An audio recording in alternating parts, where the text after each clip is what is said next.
வணக்கம் நண்பர்களே, நமது டிஆர்பி உடற்கல்வி சேனலுக்கு உங்களை வரவேற்கிறோம். இன்று உடற்கல்வி ஆசிரியர் தேர்வில் மிக முக்கியமான பகுதியான ஆராய்ச்சி மற்றும் புள்ளிவிவரம் பாடப்பிரிவிலிருந்து 10 வினாக்களை பார்க்கலாம். விடைகளை தெரிந்தவர்கள் உடனுக்குடன் கமெண்ட் செய்யுங்கள்.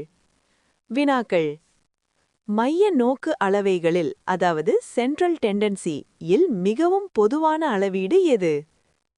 திட்ட விளக்கம், அதாவது ஸ்டாண்டர்ட் டீவியேஷன் என்பது எதற்கான அளவீடு?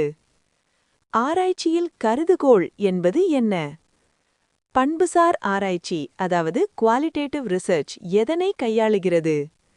ஆராய்ச்சி செயல்பாட்டின் முதல் படி எது? சராசரி, இடைநிலை மற்றும் முகடு ஆகிய மூன்றும் எப்போது சமமாக இருக்கும்? புள்ளிவிவரத்தில் வீச்சு என்பது எவற்றிற்கு இடையிலான வித்தியாசம்? முதன்மை தரவு என்பது எவ்வகை தரவு? முன்னோடி ஆய்வு, அதாவது பைலட் ஸ்டடி வேறு எவ்வாறு அழைக்கப்படுகிறது? ஆராய்ச்சியில் வினாத்தாள், அதாவது குவெஸ்டினேர் என்பது எதற்கான ஒரு கருவி? இந்த 10 கேள்விகளில் உங்களுக்கு எத்தனை விடைகள் சரியாக தெரிந்தது என கமெண்ட் பண்ணுங்க. வீடியோ பிடிச்சிருந்தா லைக் பண்ணி உங்க நண்பர்களுக்கும் ஷேர் பண்ணுங்க.